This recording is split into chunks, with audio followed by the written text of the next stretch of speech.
Okay, I'm going to call this meeting to order. It's 9 o'clock. We have a quorum. Members, please take their seats, and people, please settle in. Good morning. My name is Bill Edgar. I'm the president of the Central Valley Flood Protection Board. On behalf of the board, I'd like to welcome all of you to this meeting. And thank you for coming. We appreciate your taking the time out of your busy schedules to be here.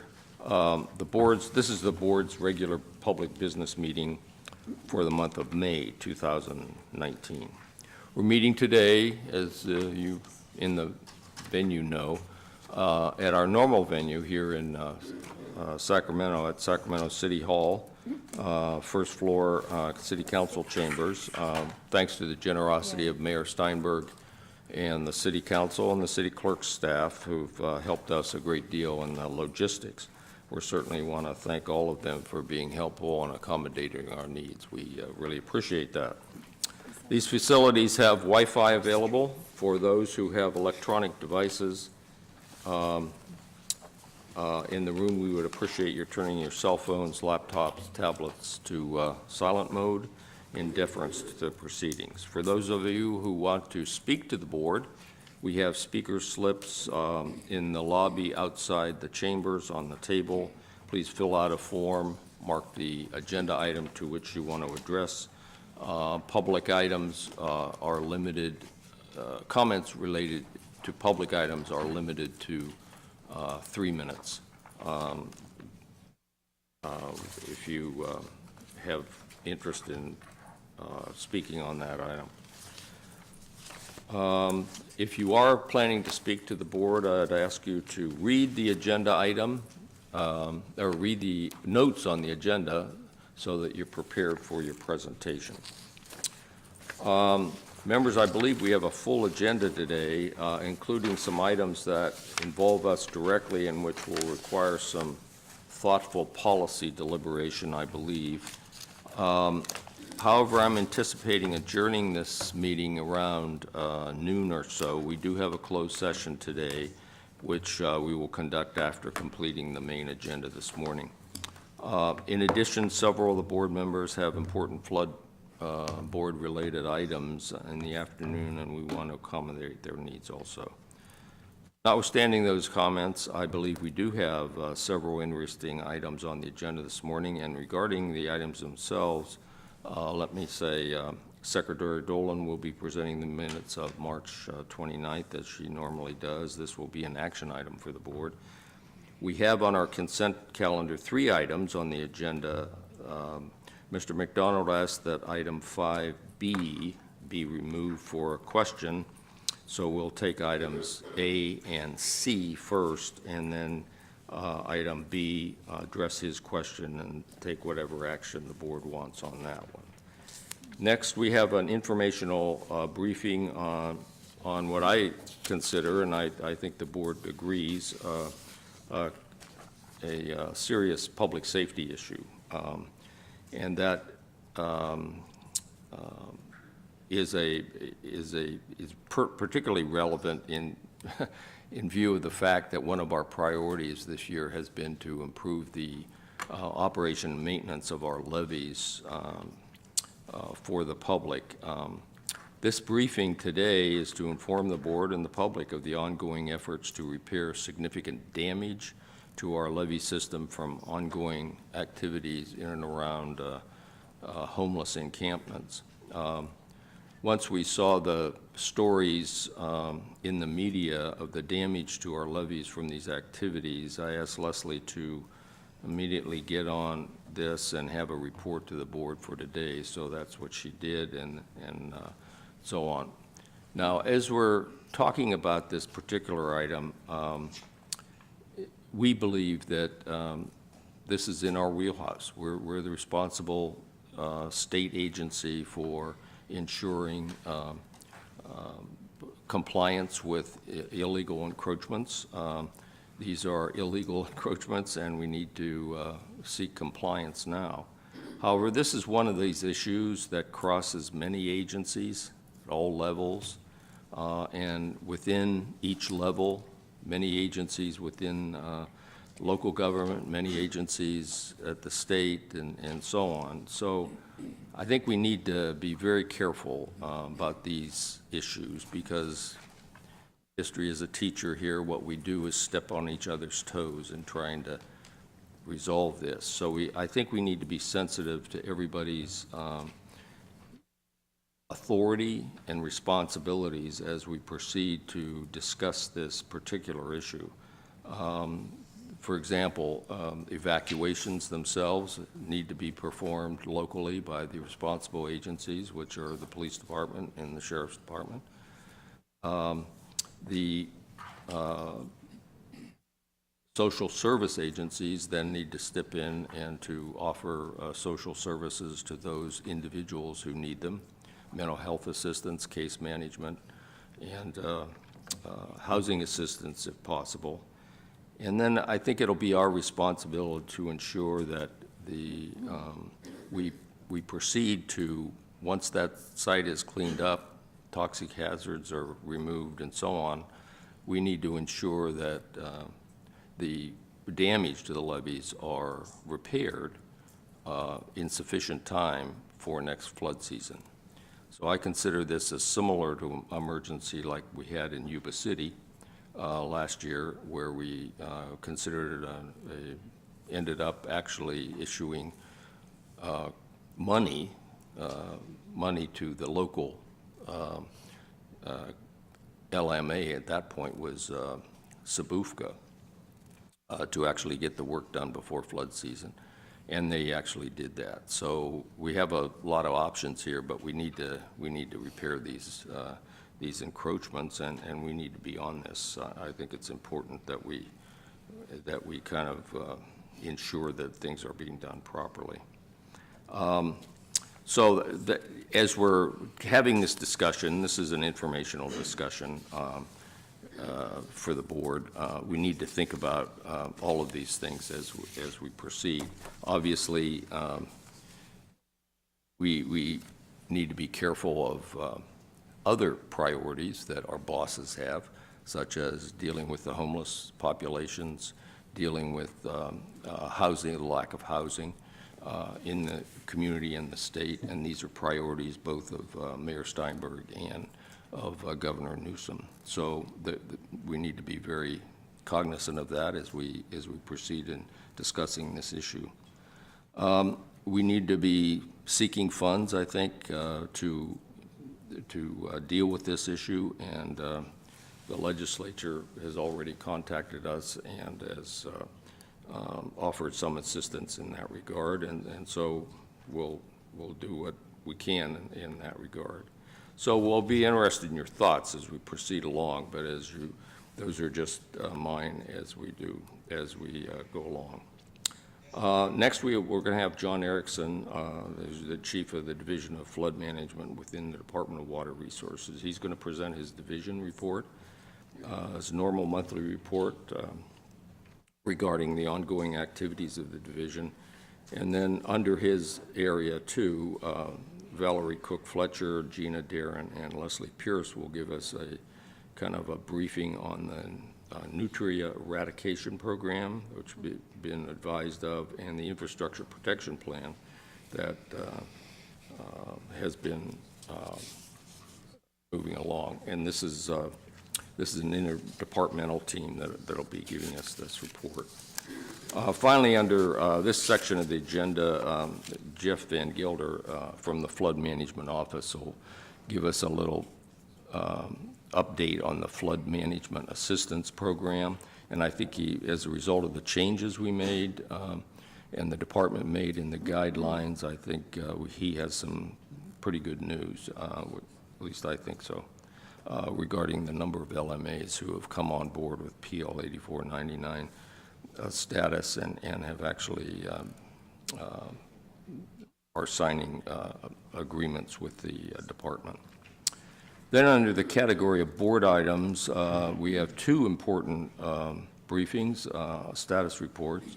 9A is an informational report regarding the activities of the Inspections Compliance Work Group, which we started a month or so ago, and we've had one meeting since that time, and I believe we've been off to a great start. The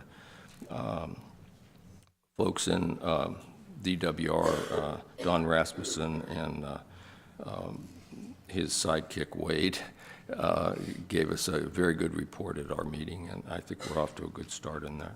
Then 9B, I think, is a very important item for us because I think it's an opportunity for the board. This is a kind of an experiment by the Corps to address the issue of a watershed plan or implemented in phases. And I think this is, if you think about it, this is a good way to connect the flood plan, which has been adopted, to the implementation plan.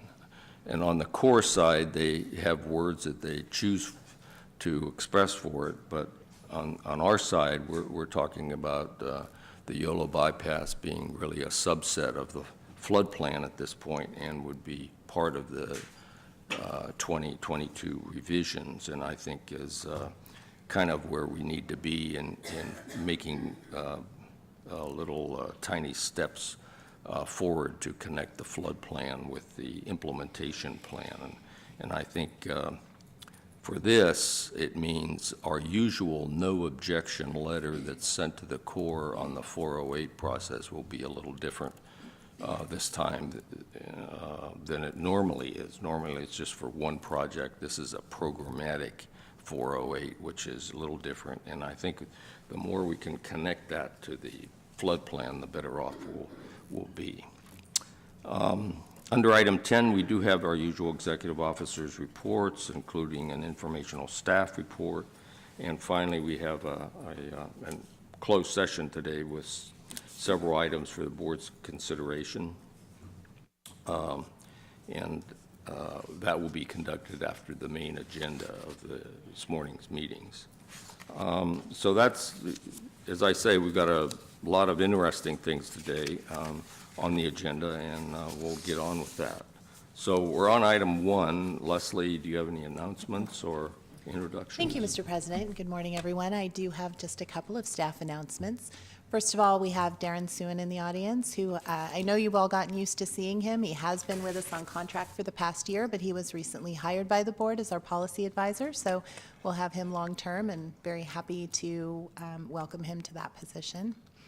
We also have Jenna Peterson of our staff did pass her PE exam this month, so congratulations to her. She's now a registered civil engineer in the state of California, and she's not here, but her boss, Angeles, our section chief, is in the audience today, so wanted to give her a little shout out and mention that. Those are my announcements. Okay, thanks, Leslie. Members, we're on item 2, the roll call. Ryan, please call the roll to determine whether we have a quorum to conduct our business. Thank you, President. Board Member Ramirez. Here. Board Member Valines. Board Member Countryman. Present. Board Member McDonald. Here. Secretary Dolan. Here. President Edgar. I'm here. Okay, we have 1, 2, 3, 5. 5 out of 6, since we have a vacancy, so we obviously have a quorum. We're on item 3, the minutes of our December 14th meeting. For everyone's information, this is an action item. Did we have somebody who wanted to speak on this item? You want to speak on the minutes? I would. Is that all right? Of course. Just so we know that we're speaking about the March 29th minutes, not the December minutes. I was interested in the April minutes, and as you say, they're March 29th, so this is kind of moot. But yesterday, I called to see if I could... Well, if it's kind of moot, then... Well, hold on. No. All right. Well... April minutes? I'm going to anyways. listen. I'm the secretary. Okay. April minutes. My question is, the draft minutes are part of the agenda, but they're not in the agenda. Are the draft minutes available for the public to review prior to the board approving them? I can answer that. They are. I apologize, they were not part of the initial email and the bulk of the minutes. Our new staff member and your volunteer secretary are trying to get that sorted out so they come. So that they were sent Monday morning and sent to the list, and they're on they are on the website. Okay, that's, I would If you just, see things ultimately, like, send an email if you think something was Okay. missed. Yeah, But they are so- not narrative minutes, as you know. You've been reading them. yeah. Okay. So I just, that's my concern is when the April minutes draft, I'd like to see if, I'll do my See 'em best before they there get approved. early. Thank you, Jane. The cycle is 2 minutes, 2 months after a meeting, the board will see the minutes. okay, thank you. Thank you, Mr. Gooley. Okay.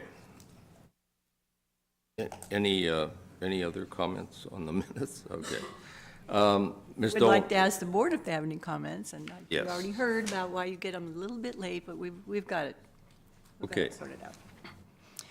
the minutes of December 14th are before you.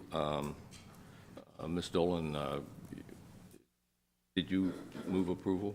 No, but I will. Do your notes before you still say December? I would move approval of the minutes of March 29th. March 29th, yes. 2019. Yes. Just like the record to reflect that the agenda, I'm sorry, that the agenda states that the March 29th, 2019 minutes are up for approval. Thank you. Okay, all in favor? Aye. Okay, that was a unanimous vote for the minutes of March 29th. March 29th, yes. Okay, we're on item 4. Leslie, do you want to review the agenda? I have no additional changes, Mr. Okay. President. Item 5 is our consent calendar, and Mr. McDonald wanted to remove item 5B for a question. Could we have a motion on 5A and 5C, please? Moved by- Do we have a second? Second by McDonald, moved by Countryman. Are there any questions on items A or C? Okay, bring it back to the board. All in favor? Opposed? Okay, items A and C are approved. We'll now take up item B. Mr. McDonald. Yeah, I just, normally when we see things like this, we see a project and the mitigation for that project together. And in this particular case, we're seeing the mitigation come, which appears separately, and then we'll see the project later. And my question is really one of, and I don't know whether we have any staff, anyway, of just sort of like, what is going to happen on these levees? Are we, what are we doing about the vegetation on the levee? What are we doing about the aesthetics? So that's my question. Andrea. Good morning, Board President, members of the board. We have Lori Price here to answer any questions and provide clarification. She's working in coordination with board staff for certification of this advanced mitigation. We have a short presentation to address this concern.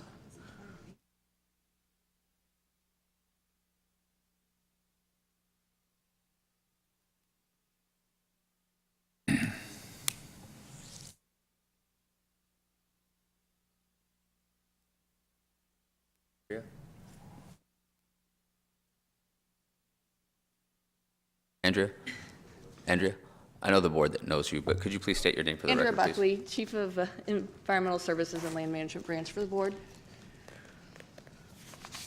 Good morning, Board President Edgar and members of the board. My name is Lori Price. I'm here to answer your questions on the Beachstone Lakes Mitigation Site Project. To respond to Board Member McDonald's question, so I had prepared an extra slide to add to the presentation I gave in April, but honestly, it didn't really show that much because unfortunately, at the moment, we don't have many visuals for the actual project work itself. There are going to be a couple different contracts for work that will come out for the Sacramento River East Levee. The first contract is in progress right now, and the 65% plans are due out mid-June. And then we will be preparing a draft environmental document, and that should be ready by late summer of this year. And at that time, DWR and the Army Corps will be able to give another presentation to the board about the specifics of that project and the vegetation removal for that. So I can give you kind of some, conceptual visuals right now for the first contract at least. The first contract is going to address seepage and stability along the Sorrel, and it's going to take place in segments along about an 11-mile stretch from north of Highway 50 to the south end of the pocket. And so there will be segments within that of the repair work. And for the seepage and stability, we will have to degrade the levee by about half. And so trees that are within the footprint of that construction degrade on the land side and the water side will have to come out. And that's solely just so we can get the construction done and get the seepage and stability addressed. So do you intend, is there going to be mitigation of those lost trees on the lower side? And so that's what, so on the water side, is that what you said? On the water side? Yeah, so the trees that are coming out for the water side won't have, so are you thinking in terms of like shaded riverine? Well, I guess the answer is the trees that are coming out for the first contract, that's the point of doing the Beachstone Lakes mitigation project. It's advanced mitigation for the trees that will be removed because they're all considered part of the riparian corridor. So Beachstone Lakes will be mitigating by putting in new riparian habitat. I think as sort of as a policy perspective, I don't think we want to denude the Sacramento River levees. That's my concern, that we're seeing these things in pieces. And I, just kind of as one board member, I think, the Sacramento River is important aesthetically and shaded riparian habitat, and we ought to try to maintain that as best we can. So that's mine. Correct, yes, and we agree. No shaded riverine riparian habitat is going to come out for this first contract for the seepage and stability. The trees that will be removed will be within 6 to 12 or 15 feet of the top of the levee. And so they actually don't reach far enough out to create any shaded riverine habitat. Okay, well, I'll look forward to future things. Thank you. Okay, could we have what's your desire on that, Clyde? I move the item. Okay, item 5B then has been moved by McDonald. Could I have a second, please? Second. Second by Dolan. One quick question. Sorry, Bill. Oh, yeah, sure. But since this came up, Yeah, sure. maybe this is for Jeet. Feel free to answer as well. The CEQA lead is, I think I know the answer to this. The board. Right. Yes. So shouldn't the resolution say that we're certifying the document? Why are we adopting the document for the lead agency? Certifying the CEQA document. Okay, and the resolution says adopt.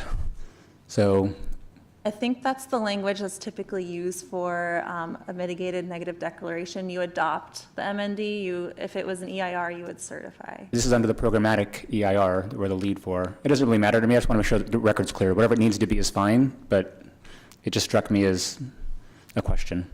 I defer to council. Lori's correct. If it's a mitigated neg deck, then Okay. the board can adopt that. Thank you. Okay, all in favor? Aye. All opposed? Okay. Motion passes on item 5B. Okay, number 6, public comments. This is an item that's for non-agenda items. There's a limit of 2 minutes, or 3 minutes on each one of these. Mr. Gooley, you wanted to speak on this item.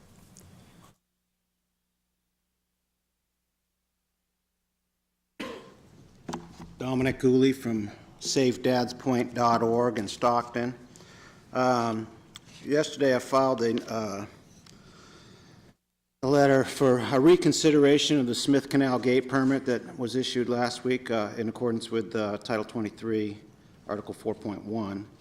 The reason being that I think after the hearing, which I thought it was good to have the hearing.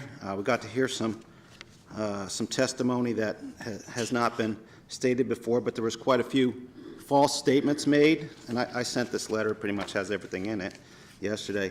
There was a lot of false statements made by the applicant, San Joaquin Area Flood Control Agency, and I just think that this project is so important that I think that has to be a more thorough review of all the issues that I have brought up.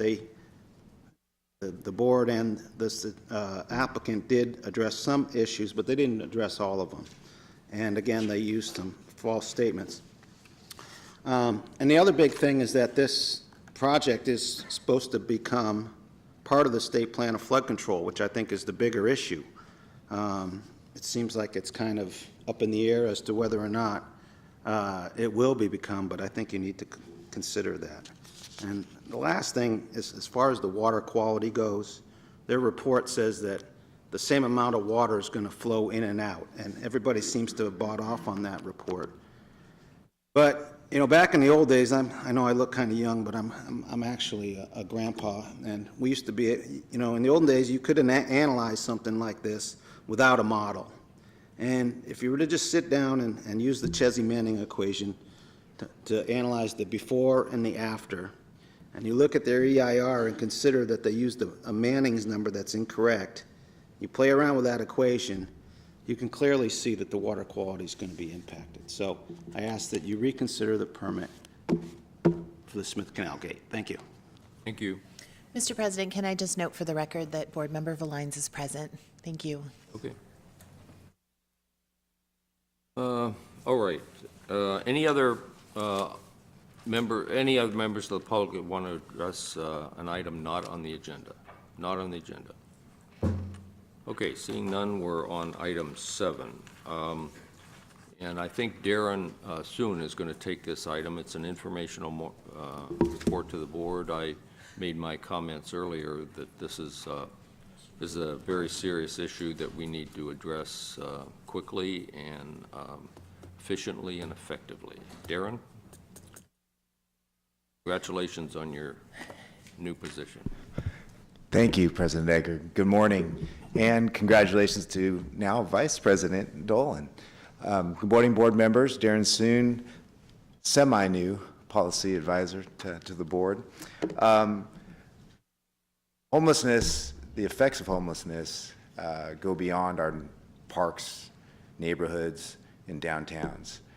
And as you mentioned in your opening comments, President Edgar, the recent media events have highlighted the prevalence of unauthorized encampments on our levee systems that could affect public safety potentially.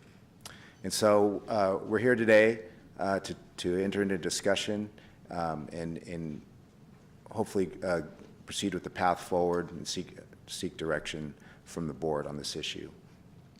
I have with me today some members from local maintaining agencies. I have Kevin King from RD 1000, Reclamation District 1000, Tim Kerr from the American River Flood Control District, Chris Nudak representing local maintaining agencies along the San Joaquin County, and San Joaquin River, excuse me, and Assistant City Manager of Sacramento, Chris Conlon. And if the board, if it suits the board, I'd like to get through these presentations, and then we'll come back to facilitate questions and discussions. Okay. All right, I'm going to go start with Kevin.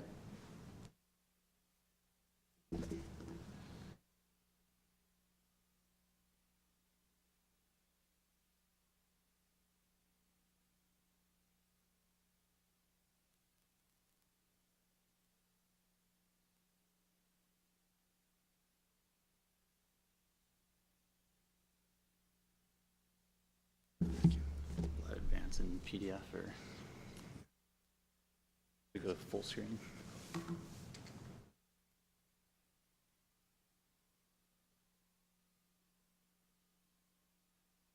Morning, Kevin. I good haven't had a morning. chance to meet you, but it's a pleasure to meet you. Good Yeah, to see you. thanks for having me here this morning, and thanks, Darren, for allowing us to come in and asking us to be here. My name's Kevin King. I'm the General Manager for Reclamation District 1000, serving flood protection responsibilities for the Natomas Basin.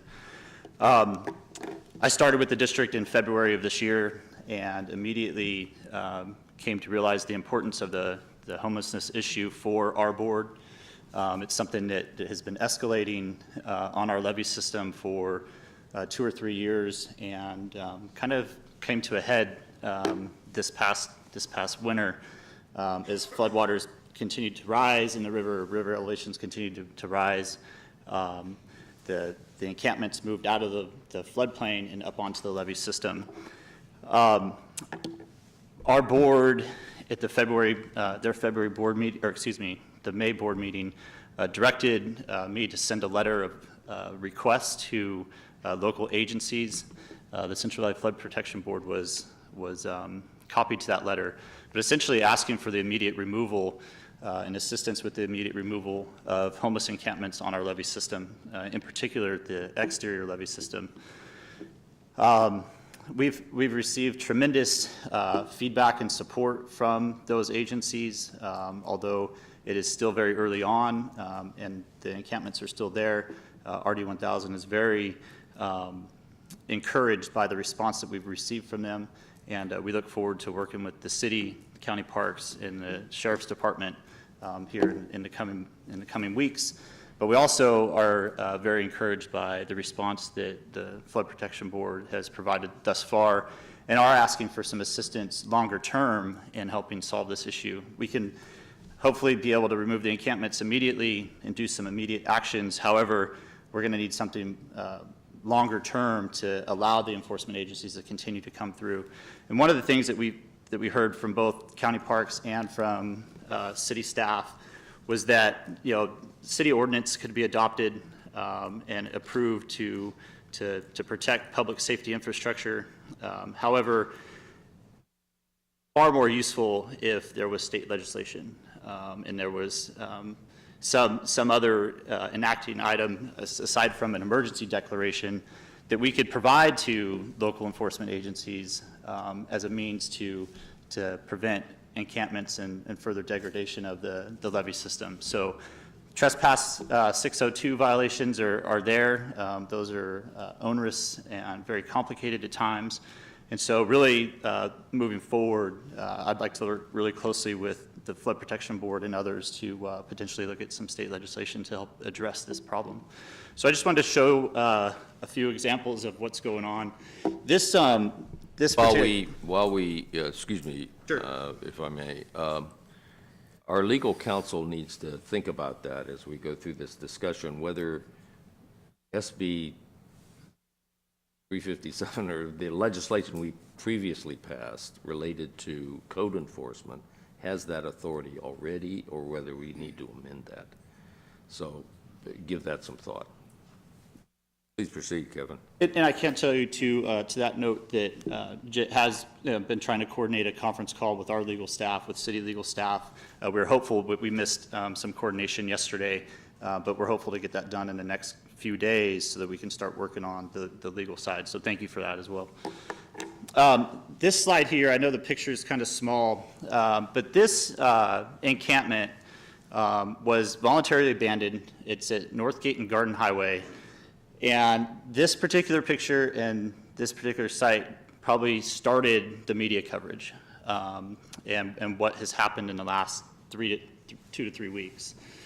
This site, like I said, was voluntarily abandoned. Once it was abandoned, we saw the degradation here and the excavation that occurred. It's probably, scope-wise, probably 20 feet wide and goes down probably 4 or 5 feet in depth and then out about 20 feet into the levee slope. This is typical of what other agencies have seen. I know Tim Kerr is going to speak later, and Chris Dudek is going to be showing similar slides, but this one drew a lot of attention. Right on the bike path there on Garden Highway, we got calls daily on this. We went out and investigated right away. We had a plan of action to go back out and do some maintenance on it. This is another picture of that same site. Over the weekend, we came back to this. And this is really troubling for us because this is a typical site that you would see along the levee embankments. With those tarps and the tents that are covering up the excavation underneath, it's very difficult for us to do our job to monitor and maintain the levee system. And it's for this reason right here that we ask for immediate help. Monday last week, I had my superintendent do a survey along the most populated encampment sites along our levee system. Over a 6-mile stretch starting from Gateway Oaks Parkway on Garden Highway and then moving up into the Natomas East Main Drain towards Main Avenue. There's 81 sites over 6 miles. That is the predominant encampment zone for us. The entire exterior levee system is approximately 46 miles. We think 90% or so of the encampments are in that 6-mile stretch. This site, we were actually very fortunate to have the park rangers come and help us with removal because we did see the damage. It was documented. We were able to put together an estimate that essentially made it a felony violation, so they were able to remove the people that they had caught doing the excavation.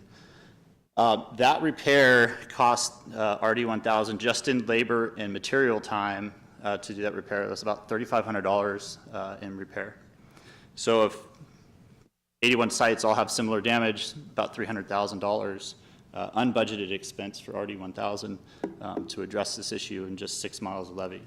So state funding to help provide some of these things would definitely be useful, and I'd ask the board to consider considering doing some grant funding or other funds available to help ensure the levees are protected, because I currently don't know of any program that's available to address that kind of issue. Here's another site on blown-up view, and I know it's probably tough to see in the back or on your screens there, but there's a yellow handle right in the middle of that site. Amongst all the other debris, that yellow handle is a shovel. I can imagine that what's going on underneath that tent and tarp and debris is the same activity. And this was 30 yards downstream, or upstream, nope, downstream. So it's for these reasons that our board took action and directed me to send out this request for assistance on the 14th of May. Like I said, we've had tremendous response to that, and we're continuing to push through and get some longer-term goals and policies developed for our board, and then also working and trying to lead with the Flood Protection Association and just getting the message out there. So I really appreciate the opportunity to come speak this morning, and look forward to continuing working with the Flood Protection Board. Thank you. I'd be happy to answer any questions too, if you want to do that now or wait to the other presentations. Any questions for Kevin? Okay, thank you.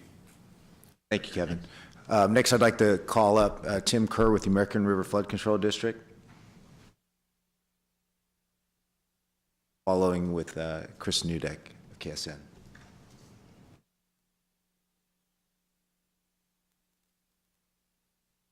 Good morning, President Edgar and members of the board.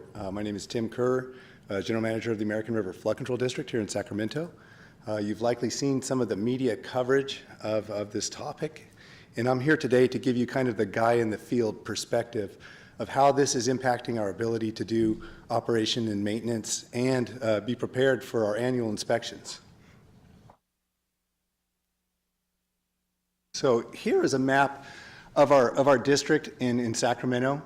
It's the greater Sacramento area. That's the area that our levees protect.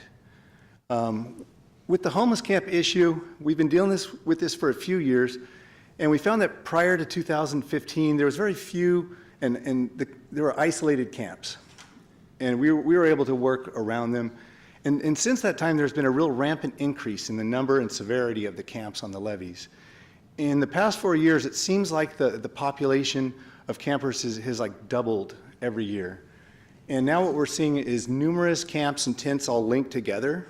And the camps are no longer just down at the levee toe or in the floodway. They're actually on the levee slope now. And we're seeing a lot of these extreme excavations like Kevin described and showed pictures of. And that's to create a flat spot for their tents. And then they also create stairways and walkways to get to their camp. And these camps present a lot of trash and debris and hazardous materials. And then we also find a lot of loose dogs at all of these camps, very unpredictable individuals and sometimes even altercations. Here is an aerial photo of the Sacramento region, and I've overlaid on here, the blue lines are our levees that we maintain. So what I guess I'm trying to show is the good news is our homeless crisis zone is really limited to these hot spots that I've indicated here in red for you. It's the river district just north of downtown along the American River, and then up Steelhead Creek heading north, and then both sides of Arcade Creek. Here's a picture of what we're seeing now. You know, from the crown looking down, you just see this campsite, and it's just strewn with trash. There's some excavation at the toe for a table and a barbecue down there. So in the past, if we needed to mow or spray or trim trees, we could always coordinate with the local PD or rangers, and then the camps would be moved in about a week. And then we could get our work done, and then the campers would slowly trickle back in, and that was kind of workable for us. But now the camps can't be easily moved, and we're just unable to mow, spray, or inspect for any damage. And the camps are no longer mobile. They're becoming semi-permanent structures and are physically linked together with other camp structures, creating almost like lodges or villages. And the campers are cutting into the levee slope to make a notch for their initial tent, and then these are upgraded to wooden shoring and platforms on piers and all sorts of like posts, guy wires, and the like. Here's an area of a particular hotspot, Arcade Creek, North Levee, just downstream from Norwood Avenue. I went out there last Friday to take pictures to show my Board of Trustees, and this is what we're seeing. You know, we need to mow that levee, and there's quite a few camps just right on the levee slope, and they're up near the crown now. They used to be down in the floodway at the toe. And that's not a mobile camp. That would be really hard to relocate a camp of that characterization. And a very large camp down there at the toe, many structures all linked together. I wanted to proceed further down the levee to get more pictures of those other camps, but I started being chased off by the dog that's in the lower left-hand corner of the picture. It's a very aggressive dog, so I had to curtail that inspection immediately. Here's the type of damage we see. Sometimes the campers just self-relocate, and we need to go in that very day or shortly thereafter to repair the damage. Otherwise, another camper might move into that site. That's a pretty deep excavation right there, and that takes a lot of work and a lot of effort to repair. This is more common. This is the short-term excavation. They could probably do that in about a day. We see a lot of that, and once again, we need to fix those immediately. There's a lot of on-site material we can just try to push back into the cut and recompact it. But you know, you have to get all the belongings out of the way first before you can do the work. Here's a typical mowing operation now. We have to have 2 workers with pitchforks trying to clear the debris out of the path of our mower, because once the debris or belongings get sucked into the flail mower, it takes hours to get it out of there. We often just mow right up to a camp and then skip it and then continue mowing on the other side. And this is almost painful to see, because my objective is to have impeccable maintenance on our levees, and it's hard to achieve that objective when you have to leave a site like this right in the middle of your mowing operation. Here is, it's hard to see in this shot, but this camper burrowed into the rock riprap revetment, and it was on a really steep levee slope by Richards Boulevard, 2.5 to 1 slope, and it's just cut right into the revetment. It was about a 3 to 4 foot deep cut. And we found that right before flood season, so it was an emergency for us to repair that. But we did work with the county rangers, and they were able to relocate the camper. And it was so difficult to reach, we had to install a ramp and angle into the site so we could even get to the site and then work our way back out. That's what the completed site looked like when we were done. So typical camp repair includes clearing the trash and debris out of the work area. That's made difficult because we're not able to always distinguish between the trash and the belongings. Usually we have to have a law enforcement official with us to tell us what we can dispose of and what we have to retain. The camps are on steep levee slopes and are sometimes hard to access. We typically use a mini excavator and a tracked bobcat to do the surface prep and soil compaction. And we use on-site material if possible. Otherwise, we have to use import fill. And it typically takes most of our entire 6-person crew to do the handwork, operate the equipment, run the water truck, dump truck, and then finish with erosion control. Last year, we repaired about 20 to 25 camp cuts. They were about 12 to 24 inches deep, and another 10 cuts greater than 24 inches. That's just becoming a common maintenance year for us. Here's a picture of a typical repair. This is Arcade Creek. There was a series of about 5 encampments, and for some reason, they all self-relocated. So we stopped everything, and we went out there, and we cleaned it all up and fixed it. Here's a picture of what the cut looks like from the levee. The levee's supposed to be smooth and uniform, not with all those terraces in it. So we go in with the mini excavator and scarify, recompact, bring in the import fill. That's before we did the erosion control on it. We usually reseed, put down straw, and stake in some wattles. And then the land ownership might come into the discussion. Where I showed you earlier on the north levee of Arcade Creek, I looked at the parcel map, and that parcel where the homeless camping villages were is owned by the Sacramento-San Joaquin Drainage District.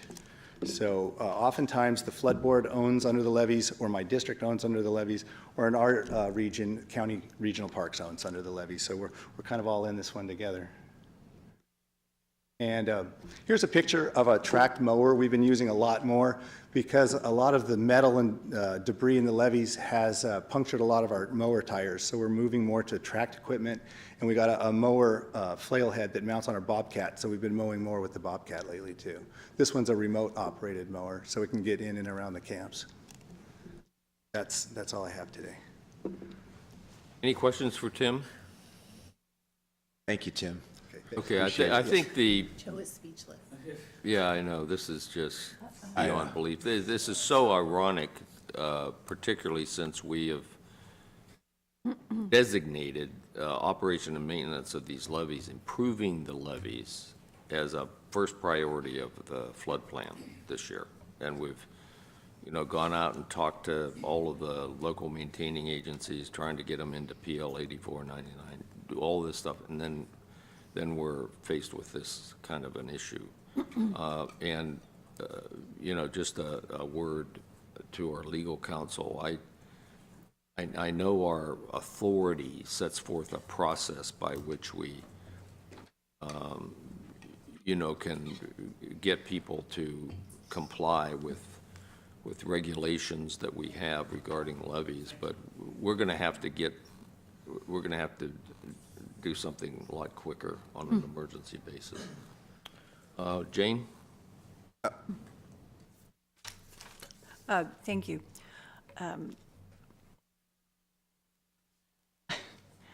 I don't live in Sacramento. I live in Butte County. We live with similar situations. My community of Chico is bisected by 5 creeks, 2 of which have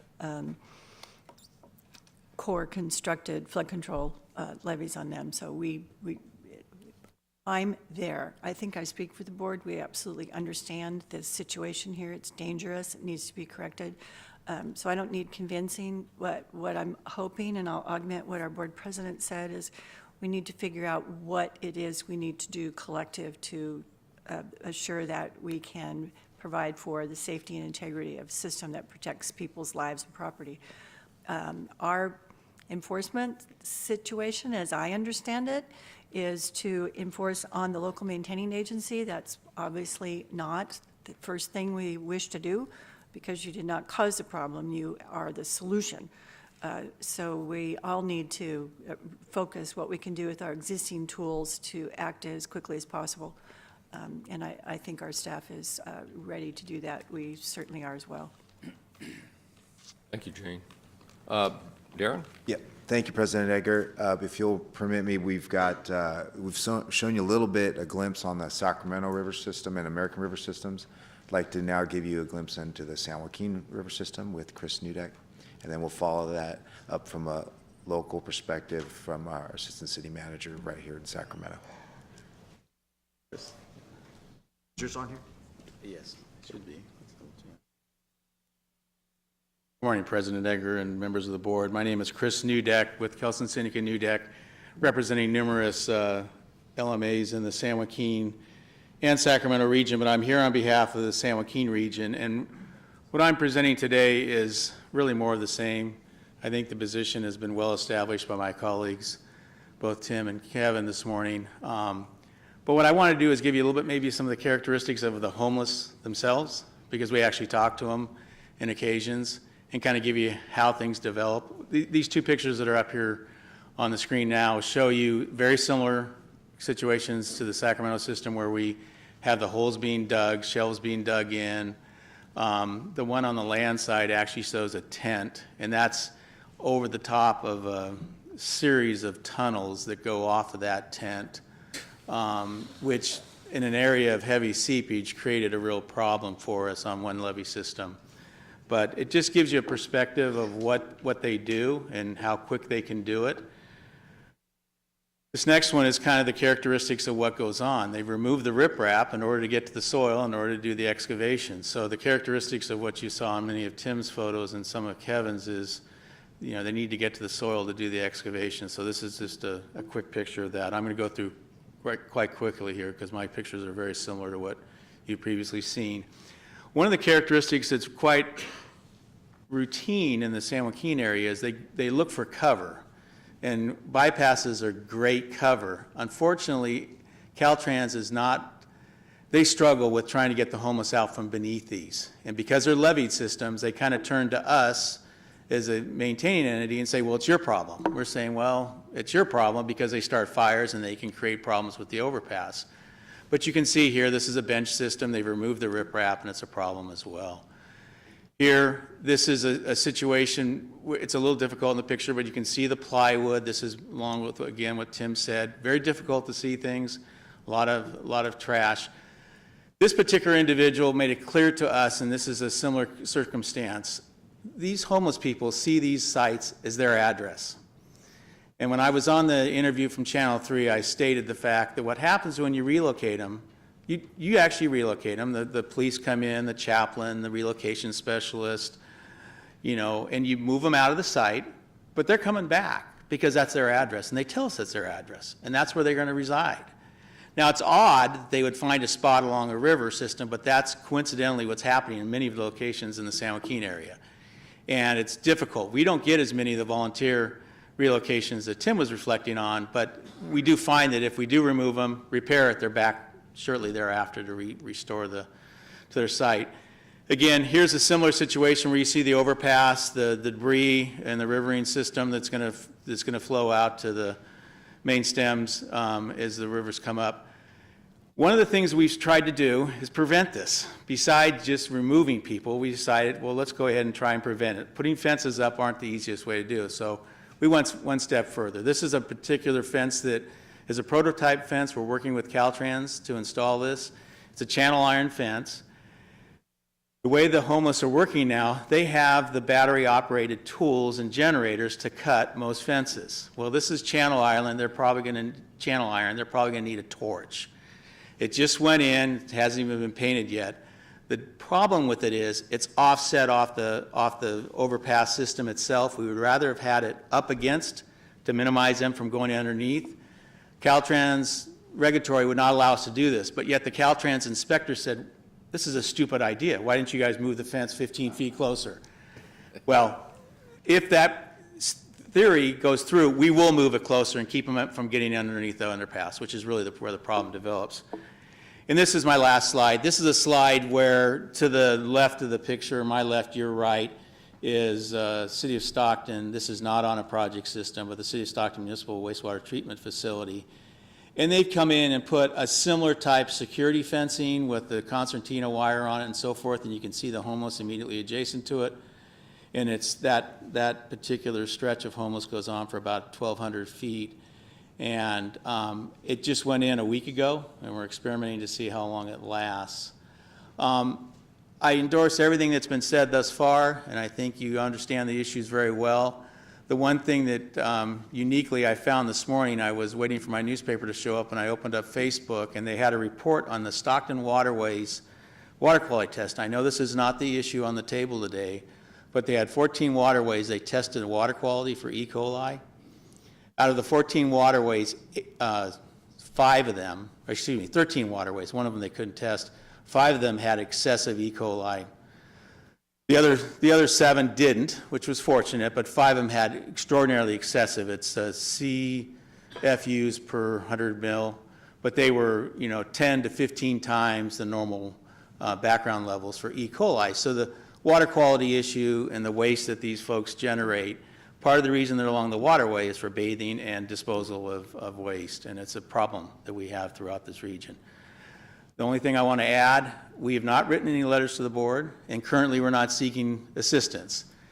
What we're seeking assistance with is from a public safety perspective to remove the homeless encampments, and we'll do the work. We're not at a point where we're at a critical cost perspective yet in the San Joaquin County, but we're moving in that direction. As Tim indicated, these things seem to be getting exponentially larger over the last several years. Thank you for the opportunity to speak before you today. Any questions, I'd be willing to answer. Chris, what are the long-term solutions here? It seems to me fencing, these kinds of things are all temporary. I mean, is it more patrol that you have to have out there, or what? We find it very difficult because we can't go in there with an excavator and rev the engine up and have them move. They don't move. And they're very set in that this is their location. So the long-term solution is a much larger entity taking the responsibility with authority. Now, we go to our city and county, sheriff and city, but they have limited resources to remove these folks. They don't see them as a threat when they've got a situation that's a real threat. So I think we need to move it up. I think we move it up to the state. I know the governor spoke this morning about a $1 billion investment. We were chatting together before the meeting started. That seems to be more along the permanent housing perspective. Mind you,